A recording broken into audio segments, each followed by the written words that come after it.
दिया गया, ऐसा मिरर बनाना जो सूरज की रोशनी को क्षितिज तक रिफ्लेक्ट कर सके। जल्द ही एक ऐसा व्यक्ति आया जिसने यह काम पूरी तरह से किया। वह एल्केमी का सच्चा जानकार था और उसका नाम था दारमन लांगर। हीरो बहुत खुश हुआ और सोचा कि उसे एक बड़ा उम्रदराज टीचर मिलेगा, लेकिन इसके बजाय उसे एक युवा टीचर भेजा गया जिसका बालों का रंग बहुत अजीब था। हीरो ने पूछा कि क्या यह रंग नेचुरल था। दरमन ने बताया कि कई केमिकल एक्सपेरिमेंट्स के कारण उसने बहुत सी चीजें इनहेल की थीं और इसी वजह से उसके बाल सफेद हो गए थे। हीरो सोचने लगा कि अगर वह रोजाना ऐसी चीजें सूंघता रहा तो वह जिंदा कैसे बचा। हीरो को यकीन था कि वह बाहर से काल्म दिखता है, लेकिन यह सिर्फ एक मास्क था। डार्मन ने हीरो को बताया कि एल्केमी का अध्ययन करना बेहद खतरनाक होता है। ये एक ऐसा साइंस है जिसकी पढ़ाई की बहुत बड़ी कीमत चुकानी पड़ सकती है। हीरो ने कहा कि उसने पहले ही सभी रिस्क्स पर विचार कर लिया है और यह कि एल्केमी कोई मैजिक नहीं है। उसने बताया कि उसे लीड को गोल्ड में बदलना नहीं सीखना, बल्कि वह ऐसी चीजें एक्सप्लोर करना चाहता है जैसे मेटल अलॉयज, सबसे मजबूत धातु कैसे ढूंढी जाए, या ऐसा मटेरियल कैसे बनाया जाए जो घर बनाने के काम को आसान बना दे। मास्टर डैरेन इस पर बहुत प्रभावित हुआ क्योंकि इसका मतलब था कि जो रूमर्स चल रही थीं वे सही थीं। प्रिंस वाकई दूसरों से अलग था। वह सचमुच एक ऐसा जीनियस था जो एक दिन एम्पायर को लीड करेगा। डैरेन ने घुटनों पर झुककर प्रिंस की आंखों में देखते हुए कहा कि वह उसे अपनी सारी नॉलेज सिखाएगा। कुछ दिनों तक एल्केमी की पढ़ाई के बाद डैरेन ने हीरो से पूछा कि क्या उसने पहले कभी एल्केमी पढ़ी है। हीरो ये छुपा नहीं सका कि वह काफी कुछ जानता था क्योंकि यह बहुत ऑब्वियस था। हीरो ने अपने टीचर को बताया कि उसने बस कुछ किताबें पढ़ी थीं। टीचर यह सुनकर खुश हुआ और उसे यकीन हो गया कि रूमर्स झूठ नहीं थीं। हीरो भी खुश था कि डैरेन को अभी तक कोई शक नहीं हुआ था। उसने रात तक एक्सपेरिमेंट्स जारी रखे और डैरेन हमेशा उसे सही निर्णय लेने में मदद करता रहा। अब हीरो को लीड और दूसरे केमिकल्स निकालने का तरीका पता चल चुका था। मेटल्स और मेडिसिन्स को छोड़कर बाकी सब कुछ वैसा ही था जैसा वह पहले से जानता था। एक्सपेरिमेंट्स के दौरान कोई खास अंतर नहीं था और सब कुछ प्लान के अनुसार चल रहा था। लेकिन तभी हीरो ने एम्परर को एक पिटिशन भेजा। उसने काड्रे को 4 एल्केमिस्ट्स तक बढ़ाने का फैसला किया। एम्परर ने तुरंत एम्पायर के सबसे अच्छे एल्केमिस्ट्स को इकट्ठा करने का आदेश दिया। सर्वेंट चिंतित था कि लिटिल प्रिंस इन एल्केमिस्ट्स के साथ क्या करने वाला है। रिसर्च पर एम्पायर का बजट खर्च हो रहा था और लोग इसका विरोध कर सकते थे। लेकिन एम्परर को अपने बेटे की बातें याद आईं। उसने समझा कि उसका बेटा एम्पायर के भले के लिए काम कर रहा है। कुछ समय बाद हीरो ने अपने एम्प्लॉइज से कहा कि वह एल्केमी के जरिए एक ड्रिंक इन्वेंट करना चाहता है। इस इन्वेंशन को कोई समझ नहीं पाया। हीरो जैसा इनक्रेडिबल दिमाग और नॉलेज वाला व्यक्ति अपनी पूरी मेहनत एक ड्रिंक पर क्यों लगा रहा था, ये सबको हैरानी हुई। कई लोग परेशान हो गए क्योंकि वे इस प्रोजेक्ट के लिए अपनी पिछली जॉब्स छोड़कर आए थे। लेकिन हीरो ने उनसे चिंता न करने को कहा और वादा किया कि वह उन्हें सक्सेस या फेलियर किसी भी स्थिति में पर्याप्त पेमेंट करेगा। यही सुनकर सभी लोग मदद करने के लिए तैयार हो गए। बहुतों ने सुना था कि ऐसी डेवलपमेंट पहले से एग्जिस्ट करती है, लेकिन हीरो को कुछ अलग, कुछ अपना चाहिए था। हीरो को समझ आया कि मोटिवेशन के लिए मनी और फेम सबसे बड़े फैक्टर्स हैं। इन दोनों चीजों के लिए उन्हें जल्दी से एक शानदार सॉफ्ट ड्रिंक तैयार करनी होगी। कुछ दिनों बाद एक आदमी एक बैरल से भरी गाड़ी लेकर महल में आ रहा था। एरेल इससे खुश था क्योंकि आखिरकार स्पार्कलिंग वाटर आ गया था। डेमन एक बैरल खोलता है और पूछता है कि क्या वे इसे पीने वाले हैं, लेकिन जैसे ही वह अंदर देखता है उसे काला पानी दिखता है और एक बदबू महसूस होती है। एरेल पास आता है और कहता है कि वे इसे अभी नहीं पी सकते क्योंकि ये उस ड्रिंक को बनाने का रॉ मटेरियल है।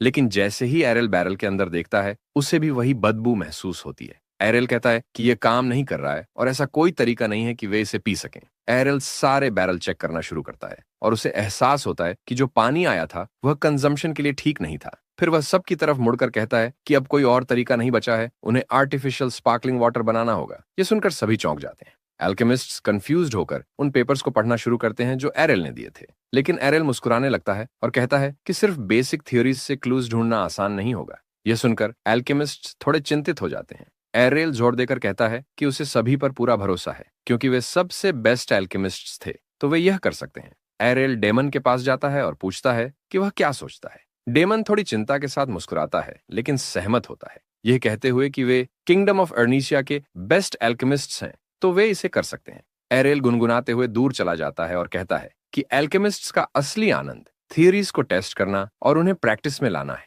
इसीलिए वह अब इसमें दखल नहीं देगा और उन्हें अपना समय लेने देगा। जाते जाते एरेल सोचता है कि क्या वे सच में इसे एक हफ्ते में कर पाएंगे। फिर भी एरेल कहता है कि उसने उन्हें पहले ही हाइप कर दिया है, तो वे इसे जल्द से जल्द पूरा करने की पूरी कोशिश करेंगे। कुछ दिनों बाद किंगडम के एक कमरे से जोर जोर से आवाजें आती हैं जो सभी एल्केमिस्ट्स को यह याद दिला रही थीं कि उसने वादा किया था कि यह किंगडम ऑफ अर्नीजिया में वाइटैलिटी लाएगा। ये एरेल था जो अपने अल्केमिस्ट्स के साथ कमरे में खड़ा था। एरेल ने उन्हें कॉम्प्लीमेंट देते हुए कहा कि यह स्पार्कलिंग वाटर जो वे बना रहे थे ये किंगडम के लिए बड़ी फॉर्च्यून लेकर आएगा। हालांकि अल्केमिस्ट्स को इस पे पूरा भरोसा नहीं था, लेकिन एरेल इससे बहुत खुश लग रहा था। एरेल एक बॉटल उठाता है और सोचता है कि उसे अंदाजा नहीं था कि वे स्पार्कलिंग वाटर इतनी जल्दी बना लेंगे। वह कहता है कि अब उन्होंने पहला हिस्सा पूरा कर लिया है और अब वे वाटर टेस्टिंग शुरू कर सकते हैं। डेमन पानी की तरफ इशारा करता है और एरेल से पूछता है कि क्या यह स्पार्कलिंग वाटर सच में इतना पॉपुलर होगा। एक एल्केमिस्ट कहता है कि यह पानी पीने वाले को थोड़ा जोल्ट दे सकता है, लेकिन इसका स्वाद बहुत अजीब है। एरेल सबका ध्यान खींचने के लिए ताली बजाता है और समझाने लगता है कि इसे वैसे नहीं पिया जाएगा। कंजम्पशन से पहले वे इसे फ्रूट जूस या अल्कोहल के साथ मिक्स करेंगे। चैना एक ट्रे में कुछ ग्लासेस लेकर कमरे में आती है। एरेल सोचता है कि उसकी असली योजना कोका कोला को रिक्रिएट करने की थी, लेकिन वह कोको लीव्स नहीं ला सका। साल 1903 में कोका कोला के मालिक एसा कैंडलर ने जर्मन केमिस्ट लू शेफर को संपर्क किया ताकि वह कोका का एक कॉम्पाउंड बना सके जिसमें कोकेन न हो। उसी साल कोका कोला ने फ्लेवर्स के लिए अपनी ड्रिंक से कोकेन हटा दिया और उसे कैफीन और कोको लीव्स से बदल दिया। एरेल ने इस समस्या का हल कार्बोनेटेड जूसेस का उपयोग करके निकाला, जो कोई बुरा ऑल्टरनेटिव नहीं था। एरेल एक ग्लास उठाता है और कहता है कि वह टेस्ट लेमन जूस से शुरू करेगा। वह स्पार्कलिंग वाटर में लेमन जूस डालकर उसे मिक्स करता है और जैसे ही छकता है उसे एहसास होता है कि यह स्वाद में वंडरफुल है। उसे लगता है कि आखिरकार उसने परफेक्ट टेस्ट बना लिया है। एरेल उसे सभी को डिस्ट्रीब्यूट करता है और सबको ट्राई करने के लिए कहता है। यह सिर्फ एक नॉर्मल ड्रिंक थी, इसलिए इसमें कोई समस्या नहीं थी। सभी एल्केमिस्ट्स इसके स्वाद और इसकी रिफ्रेशिंग प्रकृति से बहुत प्रभावित होते हैं। जल्दी ही उन्होंने इसे बेचने के लिए पैकेज किया और इसे प्रिंस एरेल्स स्पार्कलिंग जूस नाम दिया। ये ड्रिंक सिर्फ किंगडम ऑफ अर्नीसिया में ही नहीं बल्कि उसके बाहर भी बहुत पॉपुलर हो गई और नोबल्स के बीच यह एक लग्जरी आइटम बन गई। जो लोग इसे पहली बार टेस्ट कर रहे थे वे हैरान रह गए। उनमें से एक नॉर्दर्न टेरिटरी का लॉर्ड काउंट डियोंट था। वह अपने बटलर से पूछता है कि क्या सच में यह प्रिंस एरेल ने बनाया है। बटलर जवाब देता है कि हाँ, यह ड्रिंक प्रिंस एरेल की सुपरविजन में बनी थी। यह ड्रिंक एक एक्सपेंसिव लग्जरी आइटम के रूप में पॉपुलर हो गई और साथ ही इसने किंगडम ऑफ अर्नीशिया की इकोनॉमी में भी बहुत योगदान दिया। बटलर कहता है कि उसने अफवाहें सुनी हैं कि हर दिन कॉन्क्यूबाइन के पैलेस में सोने से भरी एक कैरेज आती है। डियोंट कहता है कि यह सब उसकी गलती थी, क्योंकि जब एरेल बस एक बच्चा था तब उसने उसे जज कर लिया था, यह सोचकर कि वह भविष्य में कुछ खास नहीं कर पाएगा। डियोंट रोते हुए टेबल पर मुक्का मारता है और कहता है कि काश उसने तभी समझ लिया होता कि एरेल इतना प्रॉमिसिंग होगा तो वह जरूर दखल देता। फिर वह चिल्लाता है कि आज के बाद से उसे एरेल के अगले कदमों पर और ध्यान देना होगा। इस बीच दूसरी जगह सोर्ड ट्रेनिंग सेशन चल रहा था। केन्या लड़ रही थी और उसने बहुत अच्छा सीखा था। अब केन्या 16 साल की हो चुकी थी। वह मुड़कर एरेल से पूछती है कि वह कैसी कर रही है। एरेल, जो अब 10 साल का हो गया है, वो ताली बजाता है और कहता है कि वह बहुत अच्छा कर रही है। केन्या की गार्ड आगे आती है और उसे बधाई देती है, ये कहते हुए कि वह शानदार कर रही है। एरेल मुस्कुराता है और कहता है कि यह अद्भुत था। गार्ड कहती है कि केन्या की फेंसिंग बेहतरीन थी। एरेल उसे देखता है और सोचता है कि हाँ, ये सही है, लेकिन फिर उसे लगता है कि केन्या अभी भी परफेक्ट नहीं है। हालांकि उसने काफी प्रोग्रेस किया था और शायद वह अपने उम्र के सभी लड़कों को हरा सकती थी। केन्या खुशी से कूदने लगती है और दोनों को धन्यवाद देती है। एरेल सोचता है कि बचपन में वो जितनी डरावनी थी, असल में वह अंदर से उतनी ही स्वीट है। गार्ड कहती है कि फिलहाल इतना काफी है, अब उन्हें एक छोटा ब्रेक लेना चाहिए। वे एक टेबल के पास जाते हैं और बैठ जाते हैं। केन्या कहती है कि उसने पिछले कुछ दिनों में स्पार्कलिंग ड्रिंक्स के बारे में बहुत सुना है।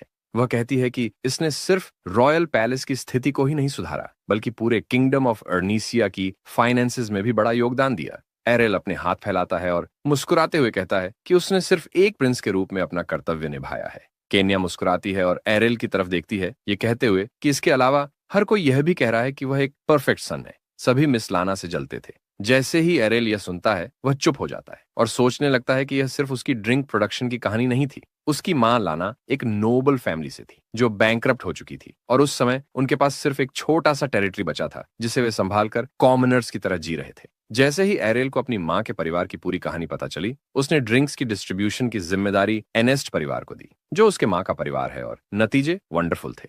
दुकानें लोगों से भर गईं। हर कोई लंबी लाइंस लगाकर इसे खरीदना चाहता था। इसके अलावा दही और एमएसजी की मांग भी बढ़ गई। इसकी वजह से एनेस्ट परिवार की फाइनेंसेस इतनी वेल्थी हो गई कि किंगडम में कोई और मर्चेंट उनकी बराबरी नहीं कर सकता था। केन्या रोती है और एरेल से कहती है कि वह थोड़ा धीरे चले, क्योंकि वे दोनों लगभग एक ही उम्र के थे और कई लोग उनकी तुलना करते थे। एरेल मुस्कुराता है और सोचता है कि यही तो मुद्दा था। एरेल उठकर केन्या को खाने और पीने के लिए इनवाइट करता है, ये कहते हुए कि अब वह बहुत वेल्थी है, लेकिन केन्या अपनी वुडन सोर्ड उसकी गर्दन पर रख देती है और कहती है कि ये सब बेकार है अगर वो एक्सरसाइज नहीं कर सकता या खुद को डिफेंड नहीं कर सकता। फिर केन्या कहती है कि इसमें कोई दिक्कत नहीं है क्योंकि वह आज से उसे फाइट करना सिखाएगी। वह एक सोर्ड एरेल को पकड़ाती है जो सोचता है कि वह अब भी उतनी ही अनोइंग है। वह उसे उसकी काइंडनेस के लिए धन्यवाद देता है लेकिन कहता है कि उसे इसकी जरूरत नहीं है क्योंकि वह ठीक है। एरेल को याद आता है कि उसकी पिछली जिंदगी में वह दुनिया का बेस्ट सोर्ड्समैन और बेस्ट मेज था, इसलिए इस दुनिया में वह ज्यादा ध्यान आकर्षित नहीं करना चाहता था। लेकिन हमेशा की तरह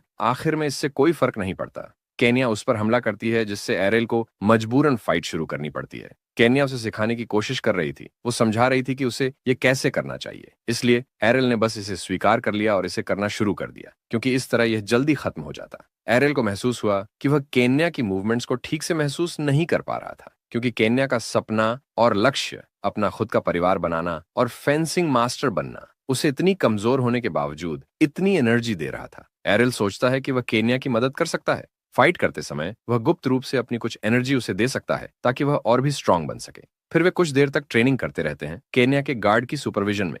अगले दिन एक कैरेज के अंदर एरेल शहर से गुजर रहा था और उसके आसपास हर कोई उसे देखकर खुश था। एरेल विंडो से बाहर देखता है और सोचता है कि शायद वह इतना अटेंशन इसीलिए खींच रहा है क्योंकि यह कैरेज यहाँ के लिए फेरारी जैसी है। जब वह विंडो से बाहर देखता है तो उसे अपने नाइट में से एक गुजरते हुए दिखता है और वो सोचता है कि यह वैसा ही है जैसे वह एक फेमस आइडल बन गया हो। एरेल आराम से बैठता है और सोचता है कि सब कुछ सही चल रहा है, लेकिन अब उसके पिता उससे किस बारे में बात करेंगे। एरेल थोड़ा सोचता है और उसे शक होता है कि शायद यह उसकी नई अलाउंस के बारे में हो सकता है क्योंकि हाल ही में उसने कई उपलब्धियां हासिल की हैं।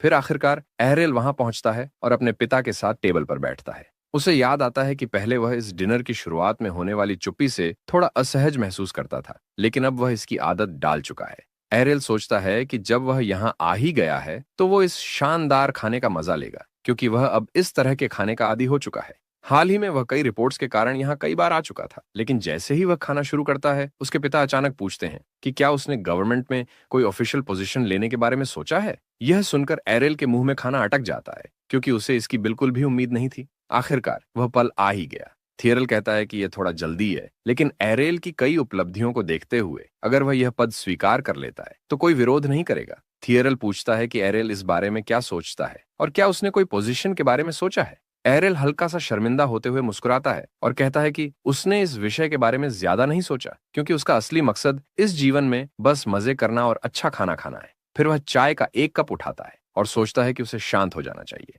थोड़ा पीने के बाद एरेल अपने पिता को जवाब देता है कि उसे नहीं पता कि उनके दिमाग में यह विचार कहां से आया, लेकिन फिलहाल उसे अभी भी साइंस और एल्केमी सीखने में दिलचस्पी है क्योंकि इसमें अभी बहुत कुछ सीखना बाकी है। दोनों कुछ देर तक एक दूसरे को देखते रहते हैं। एरेल सोचने लगता है कि पहला प्रिंस गवर्नमेंट में नहीं है, लेकिन वे चाहते हैं कि एरेल वहां जाए। ये थोड़ा अजीब है, और यह भी कि अब तक पहले प्रिंस की तरफ से रानी की कोई हरकत नहीं हुई है। इसका कारण यह है कि एरेल ने अभी तक कोई ऐसी सीमा पार नहीं की है जिससे किसी को दिक्कत हो। वह हमेशा अपनी जगह पर बना रहा है और उसने किसी के लिए कोई समस्या नहीं खड़ी की है। एरेल सोचता है कि पिता द्वारा प्यार किया जाना और गवर्नमेंट की महत्वपूर्ण पोजीशन के लिए विश्वास किया जाना, इन दोनों में बहुत अंतर है। हाल ही में एरेल को एहसास हुआ कि वह अक्सर गॉसिप और अपने भाइयों के साथ झगड़ों में पड़ने लगा है। उसे लगता है कि शायद उसके पिता उसे जानबूझकर उनसे अलग कर रहे हैं। क्या यह सच में उसके पिता का मकसद हो सकता है? प्रकृति ही अकेली ऐसी जगह नहीं है जहां जंगल का कानून चलता है। राज सिंहासन पर बैठने का मतलब है कि आपको एक शक्तिशाली बाज की तरह मजबूत होना होगा। अगर आप कमजोर हुए तो आप साफ तौर पर जीवित नहीं रह पाएंगे, भले ही एरेल के अंदर सैकड़ों जीवन कालों का अनुभव हो। क्या यही थियरल उसके लिए चाहते हैं? एरेल हल्का सा मुस्कुराता है और अपनी सारी ताकत को याद करता है। फिर वह सोचता है कि यह सब मायने नहीं रखता क्योंकि इस दुनिया में उसे कोई भी इतनी आसानी से नहीं हरा सकता। डिनर के बाद एरेल अकेले घोड़े पर सवार होता है और सोचता है कि यह पहली बार है जब वह महल से इतनी दूर आया है। वह खुशी खुशी घुड़सवारी करता रहता है, यह महसूस करते हुए कि वह आखिरकार आजादी का आनंद ले रहा है। एरेल को पिछले कुछ वर्षों का सारा काम याद आता है। वह सोचता है कि उसने कभी नहीं सोचा था कि वह ऐसा इंसान बनेगा जो घर से काम करता हो। उसे अपने एक पिछले जीवन की याद आती है जहां वह पूरी दुनिया और फिर पूरे ब्रह्मांड में सबसे मजबूत व्यक्ति को खोजने के लिए भटकता रहा था, लेकिन उसे कोई नहीं मिला और इसने उसे बहुत निराश कर दिया था। लेकिन अब आखिरकार वह फिर से जीवित महसूस कर रहा था, अपने घोड़े के साथ बेफिक्र भागते हुए। तभी अचानक केन्या उसके बगल में आकर कहती है कि वह थोड़ा धीरे चले। केन्या कहती है कि उसे नहीं पता था कि एरेल इतनी अच्छी घुड़सवारी कर सकता है। एरेल बहुत खुश होता है और केन्या का धन्यवाद करता है क्योंकि यह पूरा सफर उसी की वजह से संभव हुआ था। एरियल कहता है कि वह अच्छी घुड़सवारी कर सकता है क्योंकि उसका घोड़ा बहुत स्मार्ट है, लेकिन जैसे ही वह पीछे मुड़कर देखता है, उसे कई एस्कॉर्ट नाइट्स नजर आते हैं जो उनका पीछा कर रहे थे। वह केन्या से पूछता है कि क्या इतनी सुरक्षा सच में जरूरी है, सिर्फ एक छोटी यात्रा के लिए। एरियल उन सैनिकों की ऊर्जा महसूस करता है और समझ जाता है कि केवल सबसे ताकतवर योद्धाओं को उनकी सुरक्षा के लिए चुना गया है। केन्या कहती है कि हाँ, ये सबसे मजबूत लोग ही हैं। मुस्कुराता है और कहता है कि उन्हें इतनी सुरक्षा की जरूरत नहीं थी, लेकिन ठीक है, ये आम बात है क्योंकि केन्या एक प्रिंसेस है। अचानक एरियल को कुछ महसूस होता है और वह केन्या से रुकने के लिए कहता है। वह जंगल की तरफ देखता है और वहां किसी मैजिकल एनर्जी का अनुभव करता है। केन्या पूछती है कि क्या हो रहा है और वे वहां क्यों रुके हैं। एरियल कहता है कि उन्हें अभी वापस जाना होगा क्योंकि जंगल में कोई मॉन्स्टर है, लेकिन केन्या कुछ समझ नहीं पाती क्योंकि वहां कोई आवाज नहीं आई थी और न ही कोई हलचल थी। आखिर एरियल को बिना कुछ देखे ही ये कैसे पता चल गया। एरियल इसे टालने की कोशिश करते हुए कहता है कि बस उसकी सिक्स्थ सेंस बहुत अच्छी है और उसे लगता है कि वहां चारों तरफ ट्रैप्स बिछाए गए हैं। केन्या थोड़ा चौंक जाती है, लेकिन फिर भी नाइट्स बिना किसी डर के जंगल में प्रवेश करते रहते हैं। एरियल उन पर चिल्लाता है कि उन्हें प्रिंसेस की सुरक्षा को प्राथमिकता देनी चाहिए और यह सुनिश्चित करना चाहिए कि उनका रास्ता सुरक्षित रहे। उनमें से एक नाइट पीछे मुड़कर कहता है कि हाँ, यही सही रास्ता है और वैसे भी ये प्रिंसेस केन्या का ट्रेनिंग ग्राउंड भी है। ये सुनकर एरियल को बहुत आश्चर्य होता है क्योंकि उसने वहां वाकई एक अजीब ऊर्जा महसूस की थी। प्रिंसेस आगे बढ़ती है, वो अपनी तलवार उठाती है और उत्साहित होकर जंगल में प्रवेश करती है। एरियल वहीं खड़ा रह जाता है। वो दंग रहकर सोचता है कि वह गलत नहीं हो सकता, उसने सच में वहां कुछ महसूस किया था। उसे यह यात्रा शुरू होने का समय याद आने लगता है। एरियल और केन्या टेबल पर बैठे खाना खा रहे थे जब केन्या ने कहा कि वह एक छोटा ट्रिप प्लान कर रही है और उसने एरियल को भी साथ चलने के लिए इनवाइट किया।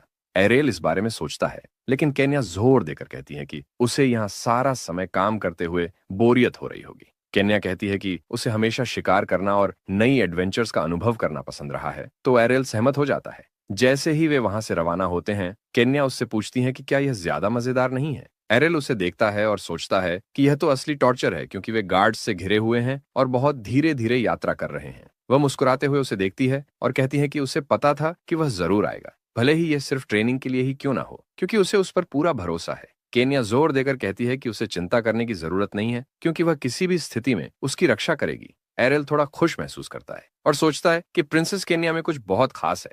अब वे वर्तमान में वापस आते हैं। वे आखिरकार जंगल के बीच में पहुंच चुके थे। उन्होंने एक छोटा सा कैंप लगाया और एरियल ने लीड लेते हुए लड़ने की स्ट्रेटेजी समझाना शुरू किया। उसने एक लकड़ी और नक्शा उठाया और समझाने लगा कि ऑपरेशन यहीं से शुरू होगा। फिर कुछ सैनिकों को मॉन्स्टर्स को एक तरफ आकर्षित करना होगा ताकि प्रिंसेस केन्या अंदर आ सके। जैसे ही सैनिक मॉन्स्टर्स को उलझाए रखेंगे, टाइम और एनर्जी का सही इस्तेमाल करके वे प्रिंसेस की क्षमता को अधिकतम कर सकते हैं। फिर आखिरकार योजना को अमल में लाया जाता है। सैनिक मॉन्स्टर्स से भिड़ते हैं और प्रिंसेस को सूचना देते हैं कि वहां 20 ऑर्क हैं।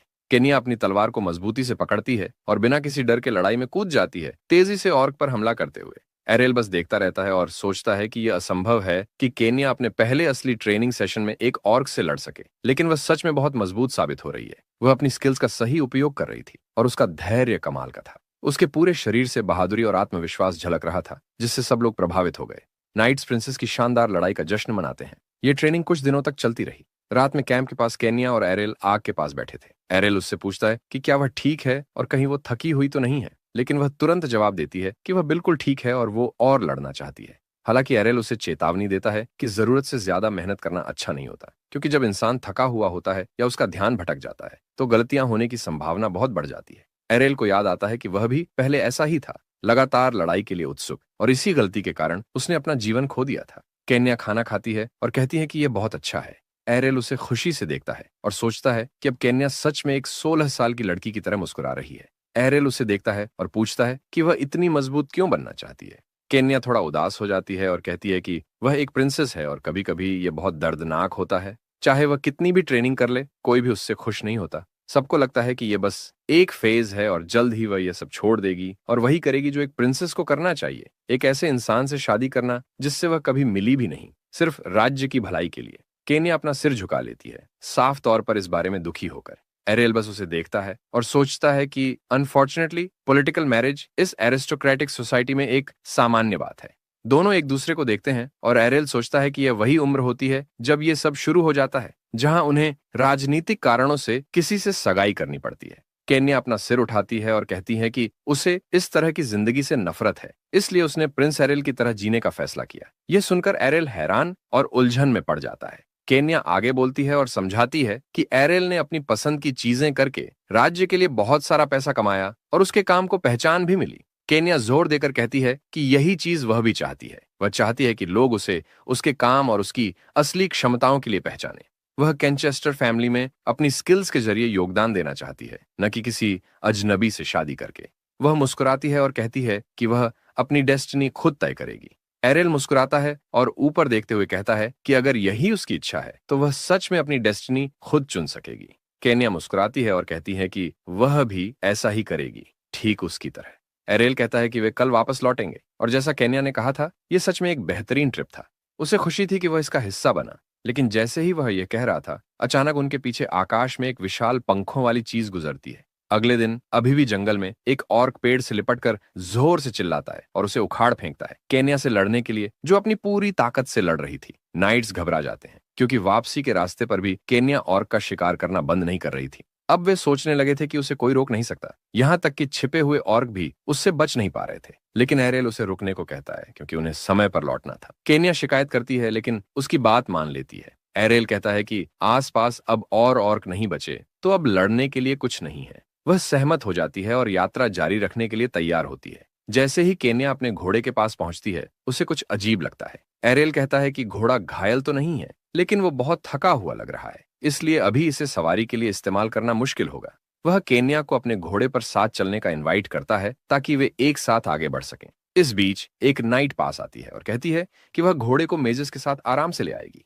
केन्या उनसे घोड़े का ख्याल रखने को कहती है और फिर एरेल के घोड़े पर चढ़ जाती है, लेकिन वो कंट्रोल अपने हाथ में लेने की इच्छा जताती है। एरेल मुस्कुराता है और कहता है कि इसमें कोई दिक्कत नहीं, क्योंकि वह इन चीजों में उससे बेहतर थी। वे वापस जाने के लिए आगे बढ़ते हैं और केन्या नाइट्स की टुकड़ी को तेजी से लीड करने लगती है, उनसे आगे बढ़ते हुए। लेकिन जैसे ही यात्रा जारी रहती है, एरेल को कुछ अजीब महसूस होता है। केन्या उसे देखती है और पूछती है कि क्या हुआ। एरेल ऊपर देखता है और सोचता है कि वह कुछ है जिसे वह देख नहीं सकता, लेकिन साफ महसूस कर सकता है। वह पूरी तरह आश्वस्त था कि बादल के पीछे कुछ छिपा हुआ है। तभी बादल धीरे धीरे हटने लगते हैं और एक वाइवर्न अचानक बादलों के पीछे से निकलता है। एरेल तुरंत केन्या से लगाम अपने हाथ में लेने को कहता है और उसे मजबूती से पकड़ने के लिए कहता है। एरेल बाकी नाइट्स को चिल्लाकर बताता है कि एक वाइवर्न आ रहा है, सबको तुरंत जंगल में वापस भाग जाना चाहिए। नाइट्स को इस पर भरोसा नहीं होता, क्योंकि उन्होंने कुछ नहीं देखा था। एक कहता है कि वहां कोई वाइवर्न नहीं है। दूसरा एरेल को शांत करने की कोशिश करता है और कहता है कि यह जगह ट्रेनिंग लोकेशन के रूप में चुनी गई थी, क्योंकि यहाँ का लॉर्ड अक्सर वाइवर्न्स का शिकार करता था, और उसने पुष्टि की थी कि इस इलाके में कोई वाइवर्न नहीं है। लेकिन जैसे ही वह बोलना खत्म करता है, एक वाइवर्न उसे अपने पंजों में जकड़कर घोड़े से उठा लेता है और आकाश में ले जाता है, जिससे बाकी नाइट्स भयभीत हो जाते हैं। अचानक चारों ओर से कई वाइवर्न्स एक साथ प्रकट होते हैं, जिससे हर जगह अफरा तफरी मच जाती है। एरेल घोड़े को तेज भगाने लगता है, जबकि केन्या उसे कसकर पकड़ती है और घबराकर कहती है कि इतने सारे वाइवर्न्स एक साथ आ गए हैं, उन्हें अब क्या करना चाहिए। एरेल चिंतित होकर सोचता है कि ये आम बात नहीं है। वाइवर्न्स अकेले रहना पसंद करते हैं, लेकिन इस बार वे समूह में आए थे। वे नाइट्स पर हमला करने लगते हैं और नाइट्स के पास उनसे लड़ने का कोई मौका नहीं था। वे भागने की कोशिश करते हैं, लेकिन वे एक एक करके बेरहमी से मारे जाते हैं। एरेल को एहसास होता है कि वे सिर्फ शिकार नहीं कर रहे थे, ये बस एक हमला नहीं था, बल्कि एक मैसेकर था। तभी एक वाइवर्न अपनी एसिड ब्रेथ छोड़ता है। एरेल घोड़ा दौड़ाते हुए कोशिश करता है कि प्रिंसेस केन्या को सुरक्षित रखे। इस बीच वह सोचता है कि एक वाइवर्न की ताकत पहले से ही भयानक थी, लेकिन अब वे पॉइजन का भी इस्तेमाल कर रहे थे।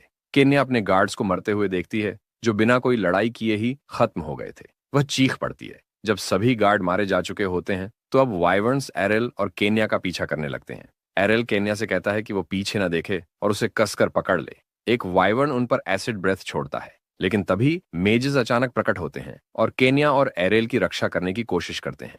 लेकिन वाइवर्न्स अब सभी को चारों ओर से घेरने लगे थे। एरेल यह देखता है और सोचता है कि वे यूं ही भागते नहीं रह सकते। वह सोचता है कि वाइवर्न्स के ऊपर सिर्फ 4th स्टेज से ऊपर का ही मैजिक काम करता है। लड़ाई के दौरान मेजेस लगातार कमजोर पड़ते जा रहे थे। एक वाइवर्न तेजी से उनकी ओर बढ़ता है। एरेल देखता है कि अब कुछ और करने का समय नहीं बचा है। वह सोचता है कि अब क्या किया जाए, और फिर सिर्फ एक उंगली के इशारे से वह अपनी मोना एनर्जी को एक बॉल में बदलता है। इसे डेनीगोंग कहा जाता है। वह एक वाइवर्न पर हमला करता है और उसे तुरंत गिरा देता है। एरेल सोचता है कि एक गिर गया। वह तेजी से सभी वाइवर्न्स पर यही हमला करता है और उन्हें जल्दी से परास्त कर देता है। एरेल अपनी ताकत छिपाने की कोशिश करता है और कहता है कि मेजेस ने अच्छा काम किया, लेकिन तभी उनके सामने अचानक एक और वाइवर्न प्रकट होता है। जिससे एरिल और केन्या दोनों भयभीत हो जाते हैं। प्रिंसेस मदद के लिए चिल्लाती है और अपनी मां को पुकारती है। तभी वाइवन को बीच से दो टुकड़ों में काट दिया जाता है। केन्या की पर्सनल गार्ड प्रकट होती है और चिल्लाती है कि वे वहां से जितनी जल्दी हो सके भाग जाए, और चिल्लाती है कि सीधे जंगल की ओर दौड़ो। ये देखते ही एरिल सोचता है कि उसे लगा ही था कि केन्या की पर्सनल गार्ड कोई आम सैनिक नहीं है, वो सच में काफी पावरफुल है। एरिल सोचता है कि उसका बाकी सबके साथ रहने से शायद सब अच्छा रहेगा, इसलिए वह फिर से प्रिंसेस के साथ भागने लगता है। अचानक कोई कहता है कि उसने सच में बहुत अच्छा सामना किया। एरिल तेजी से इधर उधर देखता है, वो ये समझने की कोशिश करता है कि वो आवाज कहां से आई, और फिर आखिरकार उसके सामने कोई खड़ा नजर आता है। वो सोचता है कि ये शख्स कौन है। वो आदमी एरिल को देखता है और कहता है, फुफू। फिर अचानक उसके चारों ओर एक स्ट्रांग एनर्जी बनने लगती है। एरिल महसूस करता है कि ये कोई आम इंसान नहीं है, खासकर क्योंकि उसके हाथ में एक स्टाफ था जिसकी शक्ति को एरिल ठीक से समझ नहीं पा रहा था। फिर वह चिल्लाता है और उस आदमी से पूछता है कि वह असल में कौन है। वो आदमी बस मुस्कुराता है, अपना स्टाफ उठाता है और एरिल और केन्या की तरफ एक लाइटनिंग कैनन दाग देता है। एरिल ये देखकर सोचता है कि ये सब बहुत अजीब है, क्योंकि उसने तो बस उस आदमी से उसका नाम पूछा था और उसने सीधे जान से मारने वाला हमला कर दिया। लेकिन अचानक वो अटैक कई हिस्सों में बढ़ जाता है और जो सोल्जर्स उनकी मदद के लिए आए थे वो सभी तुरंत ही हार जाते हैं। एरिल इतनी ताकत देखकर हैरान रह जाता है। फिर वो आदमी कहता है कि प्रिंसेस केन्या इसे डॉज करने में कामयाब रही। एरिल चौंक जाता है क्योंकि उस आदमी ने प्रिंसेस का नाम लिया और उस पर सीधा टारगेटेड अटैक किया। वो आदमी हंसता है और चिल्लाकर कहता है कि ये तो बस थोड़ा मजा था, अगर वे चाहें तो भाग सकते हैं, लेकिन तभी अगर वे ऐसा कर पाए तो। फिर वो अपना स्टाफ फिर से उठाता है और एनर्जी इकट्ठा करने लगता है। एरिल उस जगह पर इकट्ठा हो रही जबरदस्त एनर्जी को देखकर डर जाता है। डार्क एनर्जी पूरे एरिया में फैलने लगती है। तभी केन्या कुछ नोटिस करती है और जल्दी से एरिल को सोल्जर्स की तरफ देखने के लिए कहती है। एरिल जैसे ही देखता है, उसे दिखता है कि जो सोल्जर्स जमीन पर गिरे थे वे अब खड़े हो चुके हैं। मरे हुए लोग फिर से जिंदा हो गए थे, यहां तक कि वाइवर्न्स भी। एरिल ये सब देखकर दंग रह जाता है। वो आदमी चिल्लाकर सारे अनडेड को हुक्म देता है कि वे प्रिंसेस को मार दें और रॉयल फैमिली के एरिल को सबक सिखाएं ताकि वो डार्क चर्च की शक्ति को पहचाने। तभी सारे अनडेड उनकी तरफ बढ़ने लगते हैं। लेकिन अचानक वो आदमी कुछ नोटिस करता है। एरिल गुस्से में था। उसे लगा कि प्रिंसेस को मारने की कोशिश करना बहुत बड़ी गुस्ताखी थी। एरिल उस आदमी पर एक एनर्जी बॉल से हमला करता है और वो सीधे उसे लगती है, जिससे वो दर्द से चिल्लाने लगता है। कुछ सेकंड बाद एक और अटैक उसे मार देता है। केन्या समझ नहीं पाती कि ये कैसे हुआ और एरिल से पूछती है कि आखिर ये क्या था। एरिल अपनी पावर छुपाने की कोशिश करते हुए कहता है कि शायद वो आदमी खुद ही ज्यादा मैजिक यूज करने की साइड इफेक्ट से मर गया होगा।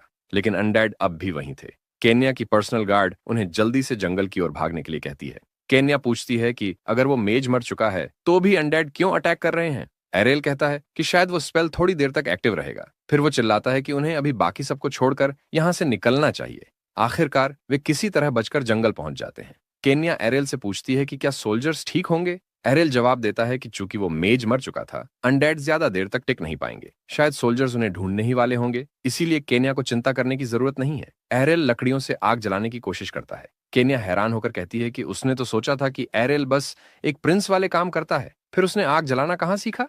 एरिल मुस्कुराता है और कहता है कि उसने ये एक किताब से सीखा है। ये फ्रिक्शनल हीट का प्रिंसिपल है, दो फ्लेमेबल ऑब्जेक्ट्स को रगड़कर आग जलाना। केन्या ध्यान से उसे देख रही थी, जिससे एरिल थोड़ा नर्वस हो जाता है।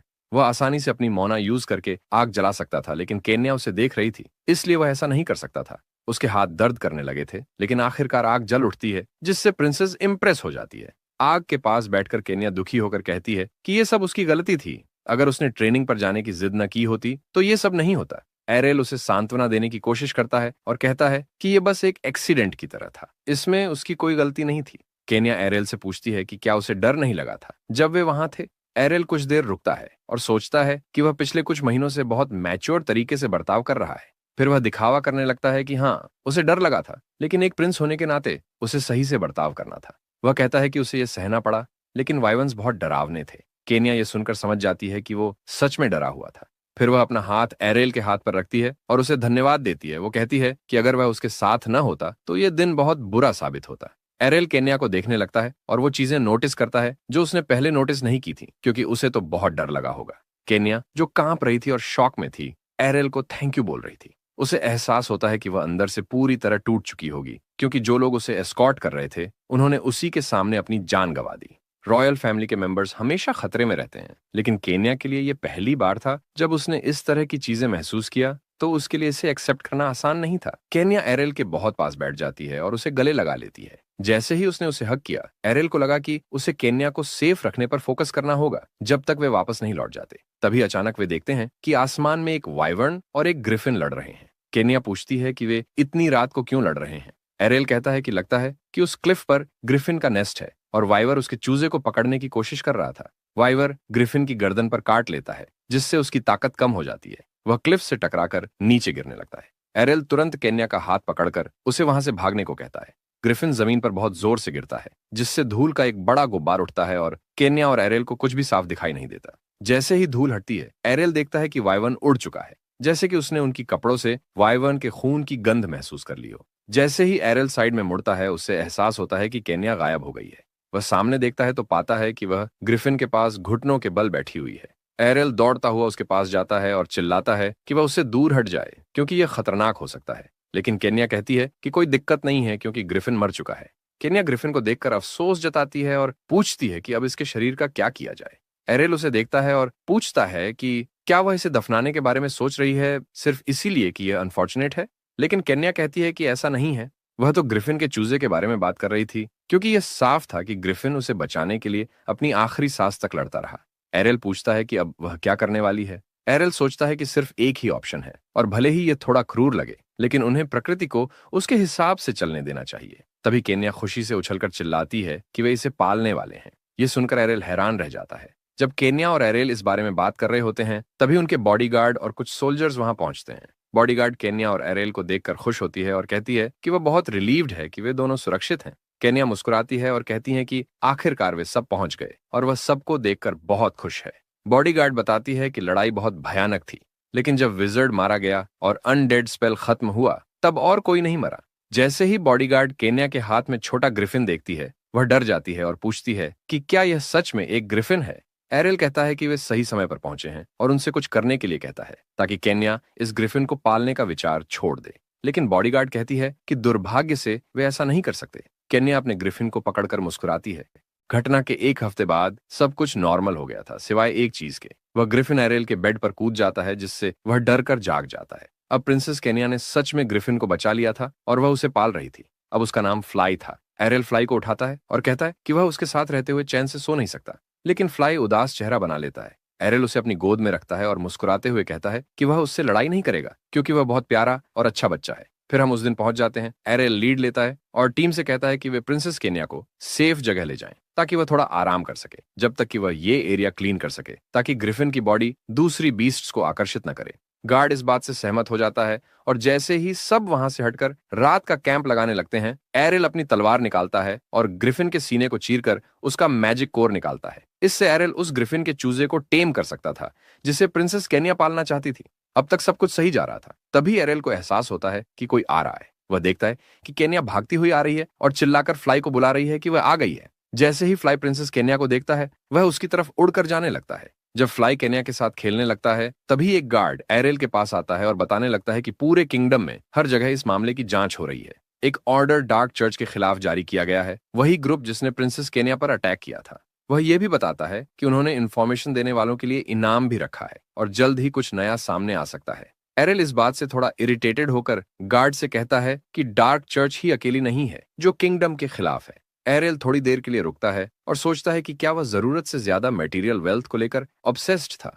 गार्ड, जो कुछ समझ नहीं पाता, वो पूछता है कि क्या उसने कुछ कहा। एरिल कहता है कि ये कुछ इंपॉर्टेंट नहीं है और गार्ड से कहता है कि वो जा सकता है। उधर केन्या अब भी फ्लाई के साथ खेल रही थी। आखिरकार उसने उसे पकड़ लिया। वह उसे प्यार से देखती है और कहती है कि जब वो बड़ा होगा तो उसे एक अच्छा लड़का बनना होगा। एरिल दूर से यह सब ऑब्जर्व करता है और सोचता है कि उन्होंने प्रिंसेस केन्या को टारगेट के रूप में चुना, मगर उसका तो किंगडम की सेंट्रल पावर में तो कुछ खास इन्फ्लुएंस भी नहीं है, लेकिन कम से कम वो एक प्रिंसेस तो है ही, और हो सकता है कि यही वो रीजन हो। एरिल सोचता है कि अब उसके पास कोई और ऑप्शन नहीं है, उसे वही करना पड़ेगा जो वह नहीं चाहता था। उसे अपनी स्ट्रेंथ का इस्तेमाल करके प्रिंसेस केन्या को प्रोटेक्ट करना होगा, क्योंकि वह इस फैमिली के बाकी लोगों से अलग है, वह उसी की तरह है। एरिल खुद से सवाल करता है कि क्या उसे फिर से एक मैजिक स्वॉर्ड्समैन बनना पड़ेगा। काफी सोचने के बाद वह डिसाइड करता है कि उसका नया गोल होगा उसका अपने 20s तक एक ऑरा स्पेशलिस्ट बनना। एरिल केन्या के पास जाता है और पूछता है कि क्या वह कुछ मजेदार करना चाहती है। केन्या मुस्कुराती है और पूछती है कि वो क्या होगा। फिर दो सोर्ड्स आपस में टकराती हैं। एरिल पूरी तरह फोकस होकर केन्या के साथ ट्रेनिंग कर रहा था। दोनों ट्रेनिंग जारी रखते हैं केन्या एरेल की स्किल्स से इंप्रेस हो जाती है क्योंकि उसने कभी सीरियसली ट्रेन नहीं किया था, फिर भी वह इतना अच्छा था। वह पूछती है कि ये मूव्स क्या थे जो उसने यूज किए। एरेल मुस्कुराता है और कहता है कि उसने ऑरा का इस्तेमाल किया। एरेल सोचता है कि उसका प्लान काम कर गया और प्रिंसेस केन्या ने बेट ले ली। केन्या दौड़ती हुई आती है और कहती है कि वह भी ये सीखना चाहती है। वह पूछती है कि एरेल को इसके बारे में कैसे पता चला, क्या उसने इसके बारे में कहीं पढ़ा था। एरेल जवाब देता है कि हाँ, उसने थोड़ा बहुत पढ़ा था। वह अपने सिर पर उंगली रखकर कहता है कि ऑरा यूज करने में सबसे इंपॉर्टेंट चीज होती है दिमाग। केन्या रोने लगती है और पूछती है कि क्या ऑरा यूज करने के लिए उसे एरेल जितना स्मार्ट होना पड़ेगा। ये सुनकर एरेल थोड़ा डिसअपॉइंट होता है, लेकिन वह उसे शांत करने की कोशिश करता है और कहता है कि उसे चिंता करने की जरूरत नहीं है, बस उसे ध्यान से देखना होगा कि वह क्या कर रहा है। केन्या कहती है कि उनके बीच का फर्क यह है कि एरेल एक जीनियस है, इसलिए वह चीजें आसानी से कर सकता है। एरेल कहता है कि यह उतना मुश्किल नहीं है जितना दिखता है, बस उसे अपने ब्रेन से ऑरा को कंट्रोल करना सीखना होगा। एरेल फिर से कहता है कि उसे कोई चिंता करने की जरूरत नहीं है, वो उस पर पूरा ध्यान देगा और हर वह चीज सिखाएगा जो उसे सीखनी चाहिए। केन्या ये सुनकर बहुत खुश और एक्साइटेड हो जाती है और पूछती है कि क्या वो सच में सीरियस है और क्या वह सच में ऑरा सीख पाएगी। एरेल मुस्कुराता है और कहता है कि अगर वह एक अच्छी लड़की बनी और उसने उसकी सिखाई हुई बातों को सही से फॉलो किया तो वह बहुत जल्दी ऑरा यूज करना सीख जाएगी। एरेल सोचता है कि इसके अलावा एक छोटा सा सीक्रेट भी है जिससे केन्या और जल्दी सीख जाएगी। एरेल को पहले से पता था कि यह वक्त जरूर आएगा, इसीलिए उसने हमेशा बिना किसी के जाने उसके दिमाग में मोना को पहुंचाया। दूसरी तरफ प्रिंसेस की बॉडीगार्ड दरवाजे के पास खड़ी थी और सुन रही थी कि एरेल केन्या से क्या कह रहा था। जब एरेल ने केन्या से कहा कि वह उसे फॉलो करे और कंसंट्रेट करे, तो बॉडीगार्ड को क्यूरियोसिटी होने लगी कि अंदर क्या चल रहा है। समय के साथ केन्या अक्सर एरेल के घर जाने लगी, फ्लाई को देखने और ट्रेनिंग करने के लिए, चाहे वो फेंसिंग हो या ऑरा। इसका नतीजा यह हुआ कि प्रिंसेस केन्या ने बेहद अनबिलीवेबल स्पीड से ऑरा का इस्तेमाल करना सीख लिया। यहाँ तक कि केन्या खुद भी अपने रिजल्ट्स पर यकीन नहीं कर पा रही थी। वो बहुत खुश थी और एरेल को दिखा रही थी कि उसने आखिरकार ऑरा कंट्रोल करना सीख लिया है। एरेल उसे बधाई देता है और कहता है कि यह तो बस शुरुआत है। फिर वह फ्लाई से कहता है कि उसकी ओनर कितनी अमेजिंग है। फ्लाई, जो अब काफी बड़ा हो चुका था, वो एरेल के कंधों पर चढ़ जाता है, लेकिन अब उसका वजन इतना ज्यादा था कि एरेल लड़खड़ा जाता है। ये ऑरा ट्रेनिंग के पावरफुल एनर्जी एक्सपोजर का साइड इफेक्ट था। फ्लाई टेम्पोरेरली बड़ा हो गया था। एरियल रोता है कि उसे इतना वजन उठाना पड़ रहा है, लेकिन वह जानता था कि कुछ समय बाद इसका इफेक्ट खत्म हो जाएगा और फ्लाई फिर से छोटा हो जाएगा। लेकिन फिलहाल वह बहुत भारी था।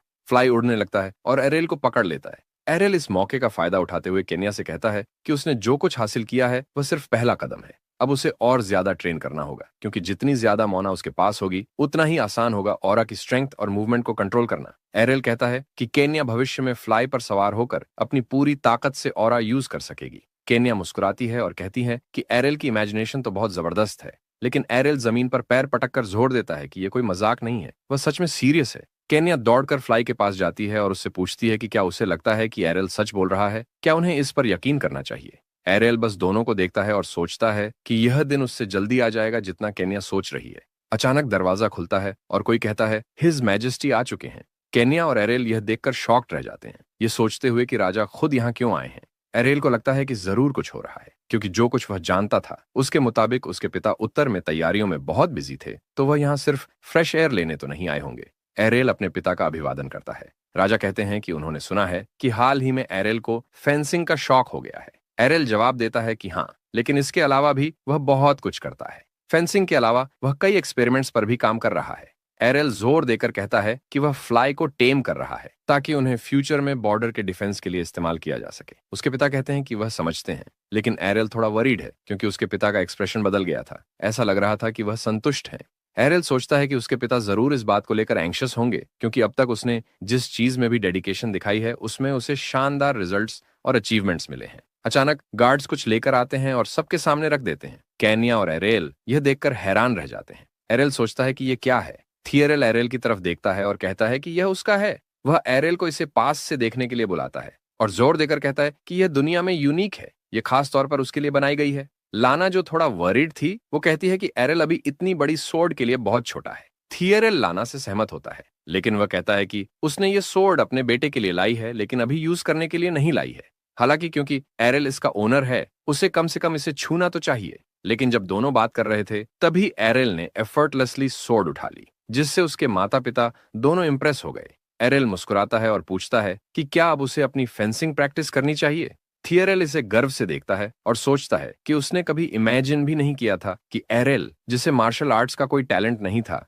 वो एक सोर्ड पाकर इतना खुश होगा। लेकिन अचानक सोर्ड कांपने लगती है और एरेल सबके सामने गिर जाता है, जिससे उसके माथे पर एक चोट लग जाता है। वह सोचता है कि उसने पहले भी कहा था, वह किसी तलवार से मरना नहीं चाहता। एरेल सोचता है कि वह पहले ही कई चीजों में स्टैंड आउट कर चुका है। अगर वह फेंसिंग में भी अपनी असली ताकत दिखाएगा तो यह दूसरों के लिए परेशानी खड़ी कर देगा, क्योंकि वह सीधे पावर स्ट्रगल में फंस जाएगा। इसलिए उसने तय किया कि वह ट्रेनिंग के दौरान खुद को एक यंगर और वीकर भाई के रूप में पेश करेगा, खास तौर पर प्रिंसेस केन्या के साथ। हालांकि एरेल अपनी मेहनत को वेस्ट नहीं करना चाहता, इसलिए उसे तुरंत सोचना होगा कि वह इस रॉयल फैमिली की पॉलिटिक्स में कितना शामिल होना चाहता है। वह उठता है और अपने पिता को इस इनक्रेडिबल गिफ्ट के लिए धन्यवाद देता है। लेकिन एरेल जोर देकर कहता है कि जैसा कि सब देख सकते हैं, उसकी फेंसिंग स्किल्स अभी भी एक बच्चे जैसी ही हैं। वह माफी मांगता है और कहता है कि यह सोर्ड प्रिंसेस केन्या के लिए ज्यादा सही रहेगी। दूसरी तरफ केन्या को यह उम्मीद नहीं थी, इसलिए वह हैरान रह जाती है और पूछती है कि ऐसा क्यों। थियरेल उसे देखता है और सोचता है कि इसमें सरप्राइज होने वाली कोई बात नहीं है, क्योंकि केन्या बहुत इनक्रेडिबल स्पीड से इवॉल्व कर रही है। इतना ही नहीं, वह पहले से ही ऑरा प्रैक्टिशनर्स की क्लास में है। ये बात ही उसे किंगडम में एक इलीट वॉरियर के रूप में देखने के लिए काफी है। एरेल जोर देकर कहता है कि यह उसके लिए अप्लाई नहीं होता, क्योंकि उसके पास इस दुनिया के किसी भी व्यक्ति से कहीं अधिक एक्सपीरियंस है। अगर केन्या को उसके लेवल तक पहुंचना है तो उसे अपनी एबिलिटीज इन्फिनिटली इंप्रूव करनी होंगी। हालांकि इस दुनिया में चीजें अलग हैं। जिस स्पेस से केन्या जा रही है, यह सिर्फ समय की बात है कि वह एक ऑरा स्पेशलिस्ट की क्लास तक पहुंच जाए, जहां पूरे किंगडम में केवल 30 लोग हैं।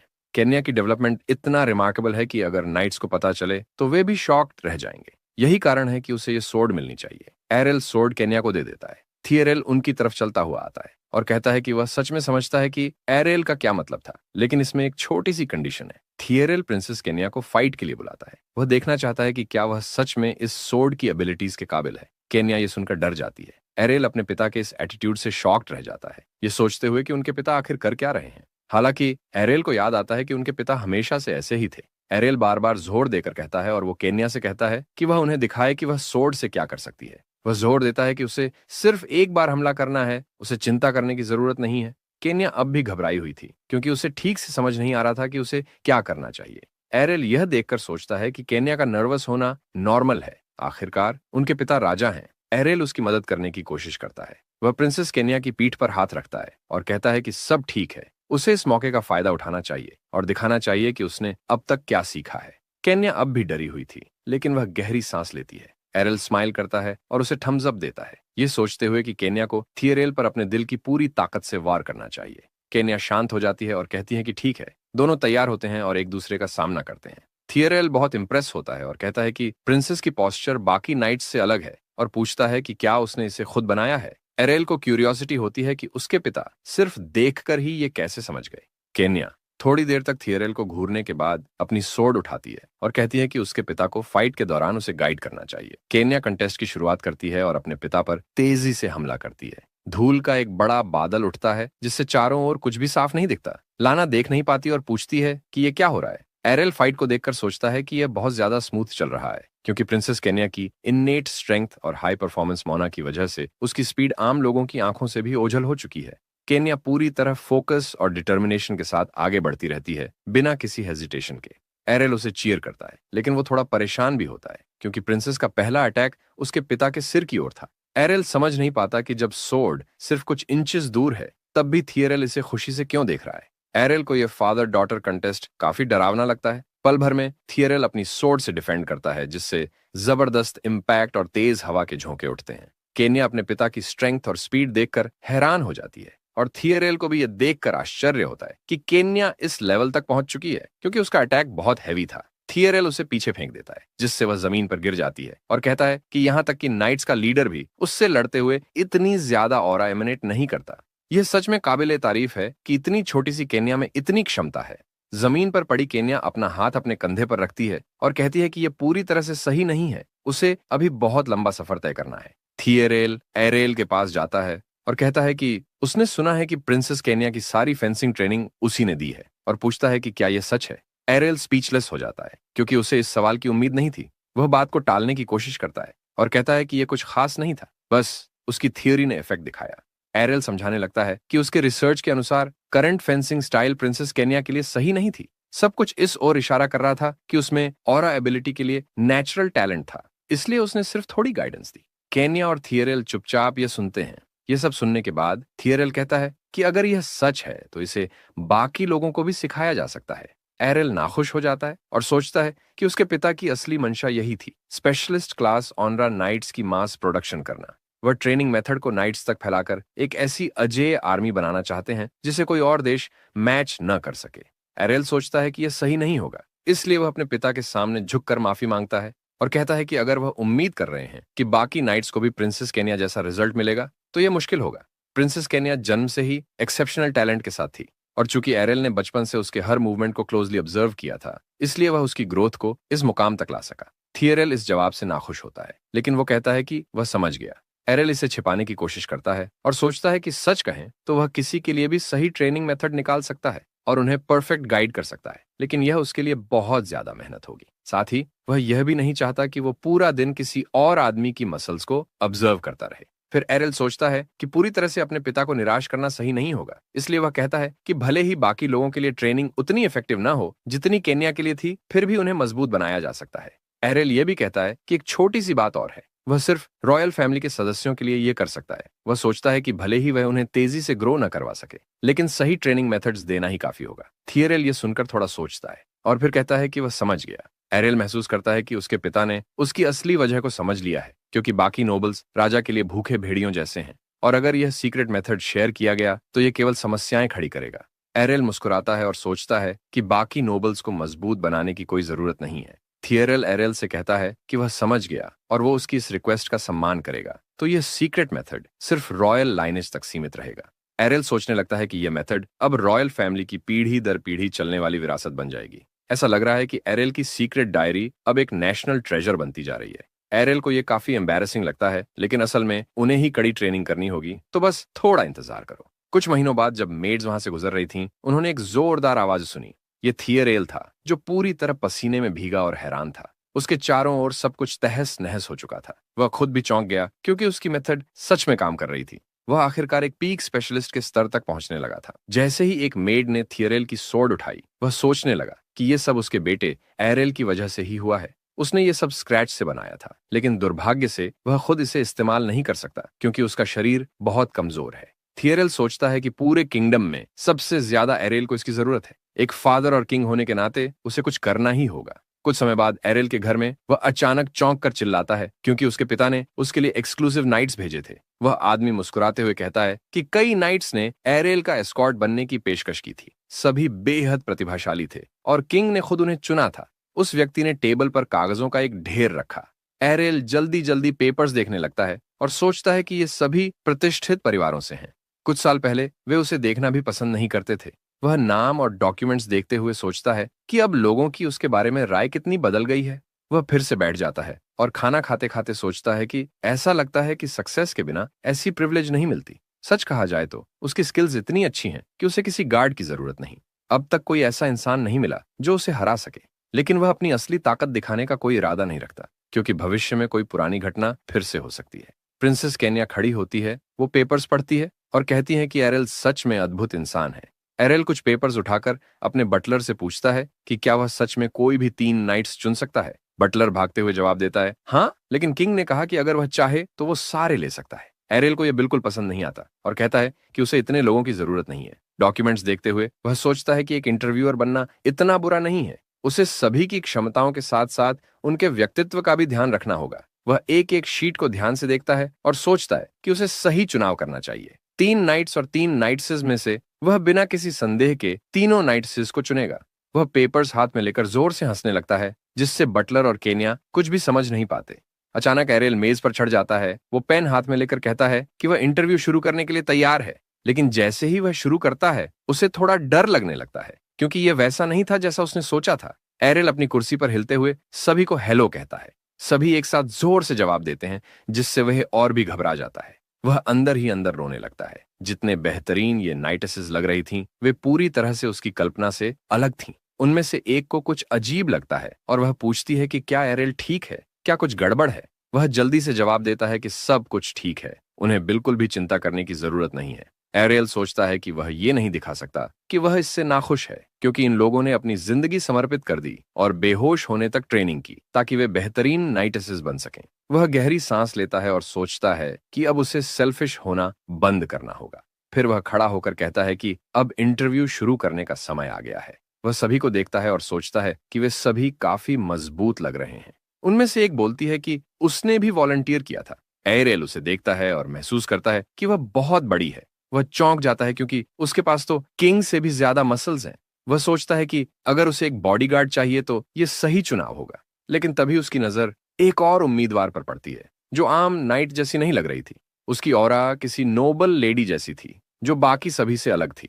इंटरव्यू खत्म होने के बाद एरेल सोचता है कि कोई दिक्कत नहीं है क्योंकि सभी ने सही जवाब दिए और बिना किसी परेशानी के क्वेश्चंस को हल कर लिया। वह कहता है कि उसे इस पर थोड़ा और सोचना होगा और वो सभी को बाहर इंतजार करने को कहता है। सभी सिर झुकाकर उसका सम्मान करते हैं और कहते हैं कि वे इंतजार करेंगे। जैसे ही वे चले जाते हैं एरेल सोचना शुरू करता है कि भले ही वह उन्हें सिर्फ शो ऑफ करने के लिए चुन रहा हो क्योंकि उसे किसी की हेल्प की जरूरत नहीं होगी, फिर भी उसे इसे सीरियसली लेना होगा। वह गहरी सांस लेता है और सोचता है कि उसे करेक्टली चूज करना पड़ेगा। फिर एरेल बैठता है, कॉन्सेंट्रेट करता है और चोंग 6 divine skills of origin creation को एक्टिवेट करता है। यह एक सीक्रेट टेक्निक है जो ब्रेन को इस तरह उत्तेजित करती है कि वह उन एबिलिटीज को उजागर कर सके जिनसे लोग आमतौर पर अनजान होते हैं। उसकी आंखें थोड़ी देर के लिए चमकने लगती हैं। यह एबिलिटी केवल एक इमॉर्टल टाओइस्ट के स्तर तक पहुंचकर ही प्राप्त की जा सकती है जिसने पूरा जीवन ट्रेनिंग में बिताया हो। लेकिन यह एरेल जैसे व्यक्ति के लिए काफी ईजी है क्योंकि उसने 100 लाइव्स जी हैं। उसे ये एबिलिटी इस्तेमाल किए हुए बहुत समय हो चुका था, लेकिन उसे जो दिख रहा था उस हिसाब से सब कुछ करेक्टली वर्क कर रहा था। अब समय आ गया था सेकंड इंटरव्यू को शुरू करने का। एरेल कहता है कि वे 1 बाय 1 एंटर करें। वह इतनी मेहनत इसलिए कर रहा है क्योंकि यह क्लियर था कि वहां कुछ लोग अलग इरादों से आए थे। पहली उम्मीदवार अंदर आती है और एरेल तुरंत कुछ गलत महसूस करता है। उसे लगता है कि उसे जो चाहिए था वह मिल गया, इसलिए उसे बाहर कर दिया जाता है। दूसरी अंदर आती है और एरेल को फिर वही फीलिंग होती है, इसलिए वह भी बिना किसी हेजिटेशन के डिसमिस कर दी जाती है। इस समय इस एबिलिटी के एक्टिव होने के साथ एरेल के पास पूर्ण कॉम्प्रिहेंशन कैपेसिटी होती है। जैसा कि इस एबिलिटी के नेम से ही स्पष्ट है, वह लोगों के माइंड को देख सकता है और उन्हें समझ सकता है। वह उनके दिलों की धड़कनें नहीं सुन सकता, लेकिन उनकी सोल और इमोशंस का रंग देख सकता है। एरेल अगले व्यक्ति को अंदर बुलाता है और सोचता है कि भले ही वे उसे असैसिनेट करने नहीं आए हों, वे उस पर स्पाई कर सकते हैं। इसीलिए उसे किसी को चुनते समय केयरफुल रहना होगा। एरेल सोचता है कि अशा के अलावा कोई और नहीं है जो अलग नजर आता हो, लेकिन उसे कम से कम 2 लोगों को चुनना ही होगा। वह उस स्ट्रांग वुमन द बर्जर्कर को चुनने के बारे में सोच रहा था, लेकिन तभी आखिरी व्यक्ति मुस्कुराते हुए अंदर आती है। वह अपना इंट्रोडक्शन देती है और कहती है कि उसका नाम सेना गरेल है। यह सुनकर एरेल इंप्रेस होता है क्योंकि उसकी सोल भी एकदम क्लीन थी। साथ ही वह काफी सोशेबल लग रही थी, लेकिन उसका एक्सपीरियंस थोड़ा कम था। एरेल उसकी फाइल उठाता है और देखता है कि उसके बारे में लिखा गया है कि उसे सिर्फ बॉर्डर ही नहीं बल्कि कई दूरस्थ इलाकों में भी ट्रांसफर किया गया था। ऐसा लगता है कि वह पूरे किंगडम की लगभग सभी नाइट ऑर्डर्स का हिस्सा रह चुकी थी। सेना मुस्कुराकर कहती है कि यह थोड़ा एम्बैरेसिंग है, लेकिन यह सब सिर्फ पर्सनल रीजंस की वजह से था कि उसने इतना ट्रैवल किया। एरेल सोचता है कि शायद वह किसी तरह की प्रॉब्लमैटिक चाइल्ड रही होगी। वह उसे ध्यान से एनालाइज करता है और देखता है कि उसकी इमोशंस में कोई बड़ा बदलाव नहीं हो रहा है। इससे ऐसा नहीं लगता कि उसने अपने पास्ट में कोई क्राइम किया होगा या कुछ गलत किया हो। यह देखकर एरेल थोड़ा रिलैक्स महसूस करता है और इस बात को इग्नोर कर देता है कि उसे इतनी बार ट्रांसफर किया गया था। एरेल स्माइल करता है और सभी को गुड वर्क विश करता है क्योंकि इंटरव्यू समाप्त हो चुका था। फिर वह अनाउंस करता है कि उसने किन्हें चुना है और कहता है कि वह अशा और सेना के साथ काम करने के लिए एक्साइटेड है। दोनों ये सुनकर सरप्राइज हो जाती हैं। इस तरह कॉन्क्यूबाइंस कासल के मेंबर्स की संख्या बढ़ गई। अब एरेल अपने दोनों पर्सनल गार्ड्स के साथ चलता है। सेना पूरी तरह सीरियस थी जब वह काम पर थी। एरेल को यह अच्छा लगता है एक्सेप्ट एक चीज के। जब वे तीनों एक जगह पहुंचते हैं तो वे पूछते हैं कि वे वहां क्यों आए हैं। एरेल स्माइल करता है और कहता है कि उसे वास्तव में उनके एबिलिटीज के बारे में ज्यादा जानकारी नहीं थी, इसलिए वह उन्हें यहां लाया ताकि वे अपनी स्किल्स का प्रदर्शन कर सकें। दोनों ये सुनकर थोड़ा सरप्राइज हो जाते हैं। एरेल सोचता है कि भले ही वे अब उसके नाइटर्स बन चुके हों, लेकिन अगर वे अभी भी सिर्फ ऑरा प्रैक्टिशनर्स की श्रेणी में आते हैं तो यह एक प्रॉब्लम होगी। उन्हें स्ट्रांग बनना होगा और इसी कारण उसे उनकी एबिलिटीज को पहले समझना होगा। अशा अपना हाथ उठाकर कहती है कि यह सही है कि उन्हें अपनी एबिलिटीज दिखानी चाहिए, लेकिन वह यह जानना चाहती है कि एरेल उन्हें कैसे दिखवाना चाहता है। एरेल एक्साइटेड होकर स्माइल करता है और कहता है कि वे एक दूसरे से फाइट कर सकते हैं। सीना स्माइल करती है और कहती है कि वह अब उसकी नाइटेस है, इसलिए वह कुछ भी करने को रेडी है। आशा भी अग्री होकर कहती है कि उसे भी कोई प्रॉब्लम नहीं है। एरेल स्माइल करता है और सोचता है कि एक जैसी एबिलिटीज वाले लोगों की फाइट उन्हें बिना किसी हेजिटेशन के अपनी पूरी ताकत दिखाने का मौका देती है। लेकिन इसके लिए उन्हें थोड़ा और पुश करने की जरूरत थी। एरेल इम्प्रेस्ड होकर कहता है कि उसे यह देखने की बेहद उत्सुकता है कि उनमें से सबसे पावरफुल कौन है। यह सुनकर उनके बीच माहौल और इंटेंस हो जाता है। एरेल मुस्कुराता है और सोचता है कि जब तक वे नाइटस हैं, उन्हें अपनी खुद की एबिलिटीज पर गर्व होना चाहिए। सीना अपनी गर्दन घुमाती है और कहती है कि उसे भी जानने की बहुत क्यूरियोसिटी है, और वह आशा से पूछती है कि क्या वह भी जानना चाहती है कि सबसे स्ट्रांग कौन है। आशा बहुत शांत तरीके से जवाब देती है कि वह इसे मना नहीं कर सकती, क्योंकि ये तो उसे भी जानना है। दोनों डिटर्मिन्ड नजरों से एक दूसरे को देखते हैं। इसी बीच पास में एक स्टूल पर बैठा एरेल ये सब देखकर बहुत एंजॉय कर रहा है। वह एक्साइटेड है ये देखने के लिए कि यह कैसे रिजॉल्व होगा। निश्चित रूप से ये एक जबरदस्त फाइट होने वाली है। सीना स्ट्रेच करते हुए पूछती है कि क्या फाइट के दौरान कोई रूल फॉलो करना होगा। आशा भी स्ट्रेच करती है और कहती है कि उसे रूल्स पसंद नहीं है, और एरिल से पूछती है कि वह क्या सोचता है। एरिल सोचता है कि भले ही उसने ये शुरू किया था, लेकिन दोनों इस आइडिया को लेकर बहुत ज्यादा एक्साइटेड हो गए हैं। वो कहता है कि इसमें कोई रूल्स नहीं होंगे, बस उन्हें एक दूसरे को गंभीर रूप से चोट नहीं करना है। सीना मुस्कुराती है और कहती है कि वह थोड़ा आसान लेगी, क्योंकि उसे आशा से ज्यादा प्रैक्टिकल अनुभव है। लेकिन आशा पीछे नहीं हटती और जवाब देती है कि इसकी जरूरत नहीं है, क्योंकि वह भी अपनी एबिलिटीज को लेकर काफी कॉन्फिडेंट है। हालांकि उसे लगता है कि सीना जब कह रही थी कि वह बहुत जगहों पर रही है, तो वह सिर्फ दिखावा नहीं कर रही थी। एरियल महसूस करता है कि माहौल थोड़ा हैवी हो रहा है और सोचता है कि ये सच में बच्चे नहीं है। वह सोचता है कि क्या वे सच में फाइट करेंगे, और वो थोड़ा चिंतित हो जाता है। इसीलिए वह जोर देकर कहता है कि वो इस लड़ाई को ज्यादा सीरियसली न ले। भले ही ये स्ट्रांगेस्ट को जानने के लिए फाइट है, लेकिन यह सिर्फ उनकी एबिलिटीज को दिखाने के लिए है। जैसे ही वह हाथ थपथपाएगा, उन्हें लड़ाई शुरू करनी होगी। जैसे ही एरेल सिग्नल देता है, दोनों तेजी से लड़ाई शुरू कर देते हैं, और उनके पावरफुल अटैक्स के कारण एरेल खुद को जमीन पर गिरा हुआ पाता है। वे उठता है, मगर अब वो पूरा गंदा हो चुका है, और वो सोचता है कि उसने कहा था कि इसे थोड़ा इजी लेना, लेकिन ये तो बहुत तेजी से बढ़ रहा है। एरेल उनकी भावना को समझता है, क्योंकि यही वो चीज है जिसके लिए नाइट्स पूरी जिंदगी ट्रेनिंग करते हैं। दोनों एक दूसरे पर जोरदार हमले कर रहे थे, जिससे चारों तरफ जबरदस्त प्रेशर बन गया था। लेकिन एरेल इसे रोकता नहीं है, क्योंकि उसे सच में इन दोनों की ताकत का पता लगाना है। एरेल आशा के अटैक से प्रभावित होता है, लेकिन उसकी नजर सीना पर पड़ती है, जो अपने हाथ में एक बड़ी मात्रा में मोना इकट्ठा कर रही थी। सीना जल्दी से आशा के अटैक को रोक देती है और उसकी स्पीयर पर वार करती है। यह देखकर एरेल को कंफ्यूजन होती है कि सीना ने आशा के अटैक को अपनी आंखों से प्रिडिक्ट किया, न कि अपनी सेंसेस से। ये किसी जंगली जानवर जैसा लग रहा था। इससे आशा का गार्ड नीचे हो जाता है और सीना को हमला करने का मौका मिल जाता है। बिना सोचे समझे वह तुरंत हमला करने के लिए तैयार हो जाती है। एरेल उसके मूवमेंट्स को ध्यान से देखता है और महसूस करता है कि आशा के लिए डिफेंड करना मुश्किल हो सकता है, क्योंकि वह स्पीयर इस्तेमाल कर रही है, और अगर दुश्मन बहुत पास आ जाए तो स्पीयर से डिफेंड करना लगभग नामुमकिन हो जाता है। लेकिन अचानक आशा अपने पैरों का इस्तेमाल करती है और तेजी से किक मारती है, जिससे सीना उसे स्ट्राइक नहीं कर पाती। एरेल हैरान हो जाता है। उसे उम्मीद नहीं थी कि आशा इतनी ज्यादा मोबिलिटी रखती है। सीना थोड़ा पीछे हटती है और कहती है कि किक्स तो कुछ ज्यादा ही हो गया। आशा कहती है कि सीना जो कह रही है वह कोई सेंस नहीं बनाता। एरेल पूछता है कि वे दोनों इसे इतनी सीरियस क्यों ले रही हैं। दोनों फिर से अरीना के बीच में आमने सामने आ जाती है, और उन दोनों की एनर्जी चारों तरफ महसूस की जा सकती है। एरेल महसूस करता है कि यह सिचुएशन अब कंट्रोल से बाहर हो रही है, क्योंकि उनकी ऑरा बहुत डेंस हो गई है। अगर वे इसी तरह जारी रहीं, तो वो तब तक नहीं रुकेंगी जब तक खून न निकल आए। इसीलिए वह तुरंत दखल देता है और जोर से चिल्लाता है कि दोनों को तुरंत रुक जाना चाहिए। जो उसने देखा वह काफी है। दोनों तुरंत रुक जाती हैं और उसकी तरफ देखती हैं। एरेल उनकी तरफ बढ़ता है और कहता है कि इस फाइट की वजह से वह अब उनकी एबिलिटीज को अच्छे से समझ चुका है, और जो उसने देखा उससे यह साफ है कि दोनों को अभी बहुत कुछ सीखने की जरूरत है। दोनों पूछती हैं कि वे कैसे इंप्रूव कर सकती हैं। एरेल समझाना शुरू करता है। सबसे पहले आशा बहुत ज्यादा इम्पेशेंट है, क्योंकि वह अपनी स्पीड पर जरूरत से ज्यादा फोकस करती है। वहीं सीना हमेशा थोड़ा कंफ्यूज लगती है, क्योंकि वह हैंड टू हैंड कॉम्बैट की ज्यादा आदी है। आशा कहती है कि उसने सुना है कि एरेल ने प्रिंसेस केन्या को सब कुछ सिखाया था। वह पूछती है कि क्या उसने उनकी एबिलिटीज देखने के लिए ऐसा किया, ताकि वह उन्हें भी गाइड कर सके।